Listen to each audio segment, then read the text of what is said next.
Hello everyone, welcome to Anime No Me, and thank you for joining us for another One Piece video. The Straw Hat crew is evolving at a very high pace, and they're managing to obtain strength and extremely powerful techniques which are capable of making them one of the most, if not the most powerful pirate crew in the world of One Piece. With the end of the Wano arc, a lot of the Straw Hats managed to get some major upgrades, and some of them are even close to being able to reach the level of a Yonkou, demonstrating that they really are quite strong and in a very different place than where they were at the beginning of their journey, even in a different place after the 2-year time skip. But before we dive into the video, if you're new to the channel or even if you've watched a bunch of our videos, we'd be absolutely honored if you'd leave us a like and even subscribe and maybe leave us a comment letting us know what you thought of the video. It really helps us out, especially with that old YouTube algorithm, and it keeps motivating us to make more content. And if you'd like to help out the channel in a bigger way, consider sharing this video or another one of your favorites with a friend. But without further ado, let's get into the video. So my friends, the realization of Kaido's defeat, one of the most powerful Yonkou, if not the most powerful creature in the world of One Piece, is a significant milestone for the journey of Monkey D. Luffy and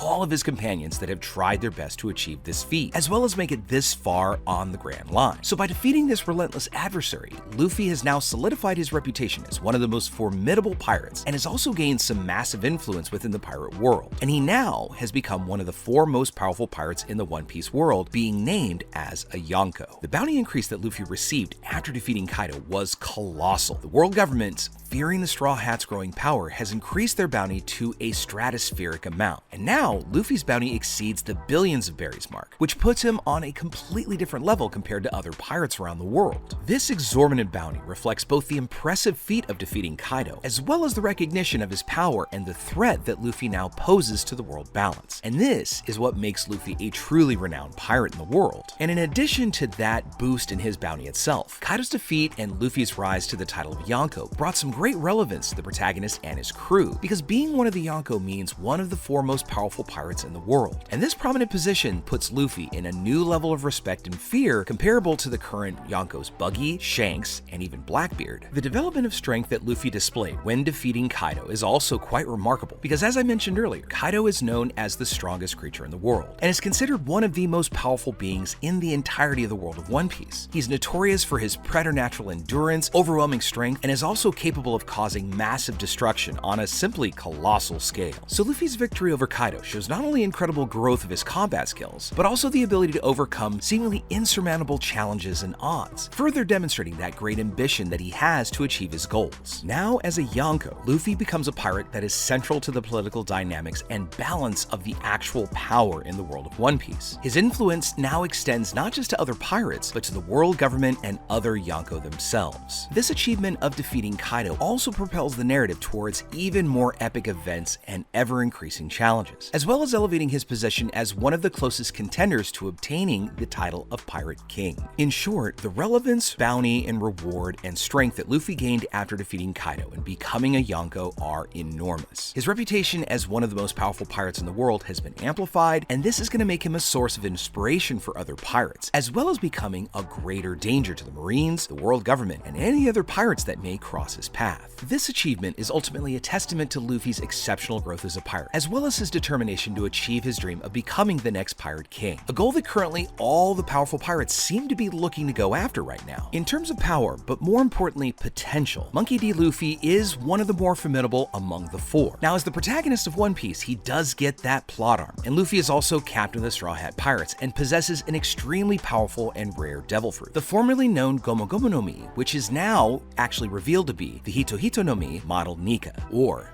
the mythical Zoan fruit that gives him the power of the sun god Nika. Originally, this devil fruit granted Luffy the ability to stretch and shape his body as if it was rubber. However, with the awakening of this fruit, Luffy has now managed to assume his true transformation, removing all limitations and making him practically invincible. Now, this of course comes at the cost of long exhaustion after returning back to his normal form. Throughout the story, Luffy has undergone intense training and also participated in epic battles, and each resulted in an exponential increase in his power. power. Also, now that he's increased his level of mastery using haki, which is that spiritual fighting skill that allows him to face powerful enemies and resist physical and mental attacks, this puts Luffy in a new tier. Although one could clearly make the argument that Luffy still has quite a ways to go when it comes to controlling his Conqueror's haki. Now, if we compare Luffy to somebody else like Buggy, who is also one of the most iconic characters in One Piece, he just doesn't have that same level of power as Luffy. Now, Buggy's known for the ability to split his body into parts thanks to his devil fruit known as the animenomi, or Chop Chop fruit. This ability does give Buggy a certain amount of strategic and defensive advantage, because it does make him immune to any attack carried out by swords or cutting skills. But Buggy, at the end of the day, lacks Luffy's physical strength and combat skills. However, Buggy more than makes up for this with his cunning and his leadership skills, gathering followers and establishing his own crew, and he's even managed to trick the world into believing that Crocodile and Mihawk, of all people, are subordinates to him. Turning our discussion to our next Yonko. In Shanks' case, he's pretty much considered one of the most powerful pirates in the world, and is most likely the strongest Yonko on the list, although his specific abilities still haven't been fully revealed in our story. But the one thing we do know is Shanks is the most skilled user of haki that we've ever seen, especially Conqueror's haki. Shanks' haki level is comparable, if not superior, to that of his former captain, Gold D. Roger, who was the former king of the pirates. And in the limited revelations we have seen, Shanks has revealed multiple powerful skills with his haki, and has even managed to make it impossible for his opponent to ever predict his future using haki, thus killing anybody else's future sight. Now, as stated by Kaido himself, through haki, a user can subdue any fruit user. And really, Kaido regarded haki as the absolute power in the world, because he commented that Roger only needed haki to conquer the entire Grand Line. So if we take into account this Kaido ideology, that haki could make a person extremely powerful, it's possible to say that Shanks is, among the four current Yonko, the strongest, because of his extremely high level of mastery of the three types of haki. And Shanks is also feared and respected by many, including other pirates and even members of the Marines, who have repeatedly feared and even respected his great strength. And on top of that, Shanks is also admired for his wisdom and charisma, which make him a respected leader among his followers. Finally, let's talk about Marshall D. Teach, also known as Blackbeard. Now, he's one of the most controversial and intriguing characters in our story of One Piece. Teach is a user of 2 devil fruits, and is the only character that we've ever seen in the One Piece story that has managed to have 2 different powers simultaneously in their body and not exploded like was always explained earlier in the work. Teach possesses the animenomi and the animenomi, which grant him the power of darkness as well as the power of earthquakes respectively, and these abilities have made him an extremely fearsome force. Additionally, Teach is a skilled strategist and has demonstrated a relentless desire to seek power and achieve his goals. Let's just not forget the fact that he joined a crew and patiently waited until they found the right devil fruit that he'd been waiting for all those years. He was also able to defeat a Yonko known as the strongest man in the world. That was Edward Newgate, formerly known as Whitebeard, and that's how he took his place as one of the Yonko. Now, if we just compare all of these 4 Yonko about their leadership and some of their influence, Luffy of course is known for his impulsive nature, but he simply captivates those around him with his charisma and dedication to his friends. And he's built a loyal and close-knit crew that follow him on his journey to become the Pirate King. And Luffy's influence extends not only to his companions, but also to other pirates and even ordinary people he meets while on his adventures. And as stated by Mihawk himself, Luffy has a natural ability to form a bond with anyone, even if that person was formerly an enemy. And that was one of the most dangerous skills that was observed on the battlefield during Marineford. Buggy, on the other hand, has a much more peculiar leadership style. Although he's a more comic relief character, he has managed to assemble a crew of very loyal pirates, Buggy's delivery service, and they follow him on his errands, and though he seems to be an insignificant pirate, his influence among his followers is absolutely undeniable. As almost a complete opposite, Shanks is revered as a leader and mentor by many characters in One Piece, even our protagonist Monkey D. Luffy, because Shanks has the ability to attract and inspire other powerful pirates, and his words seem to carry much more weight in the world than any other normal person, because Shanks also wields political influence and is respected by his allies and enemies alike. Finally, Blackbeard, with his ambitious and ruthless nature, has managed to build a formidable crew and become one of the Yonko, but his influence extends not only to other pirates, but also to the world at large, because his actions have a much more significant significant consequence now that we're getting further into the final parts of the One Piece story. Now, while Monkey D. Luffy stands out for his explosive power and charismatic leadership, each of the Yonko have their own distinctive characteristics in terms of power, leadership, and influences within the world of One Piece. So when you think about it, it's difficult to say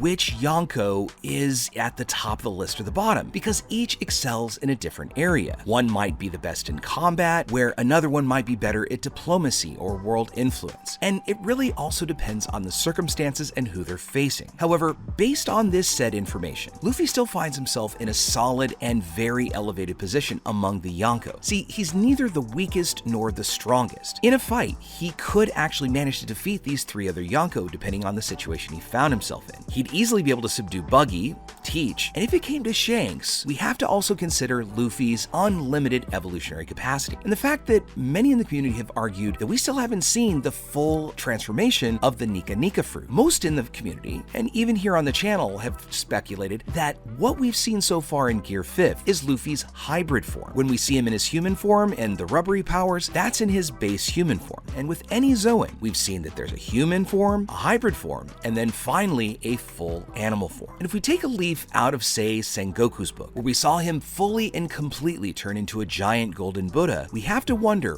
what is still there for Luffy to turn into. We've seen his absolute release of freedom, but is there something more? And there's gotta be, considering where we are in the story. Luffy just can't keep going into Gear 5th and that's it. So we've gotta imagine that there's more potential. And that's one of the things that leads us to believe that Luffy, at the end of our story, not just because of plot armor or being the main character, but really has shown to be the greatest among the Yonko once he arrives at his full potential. But with all that said, my friends, now that we've had our say, we'd love to know what you think about it. How would you rate the Yonko in kind of a 1, 2, 3, 4 kind of situation? And when do you think we might get to see that great clash between these four amazing powers in the world? Next, who among the Yonko would you love to see Luffy fight first? We know that if it comes down to Buggy, it's probably gonna be something more comical, and it might even be funny to see if Luffy even remembers who Buggy is. But in your opinion, who could we see Luffy face first against the other three? Let us know what you think in the comments below. So as we wrap up our video for the day, we'd like to thank you all so much for watching, especially those of you who've made it here to the very end. Be sure you comment on any themes or ideas that you'd like to see in future videos. And also, since you made it this far, hit that bell and hit that subscribe button before you head out to take on the rest of your day. I look forward to seeing you all in our next video. Let's keep sailing this giant sea together. Take care.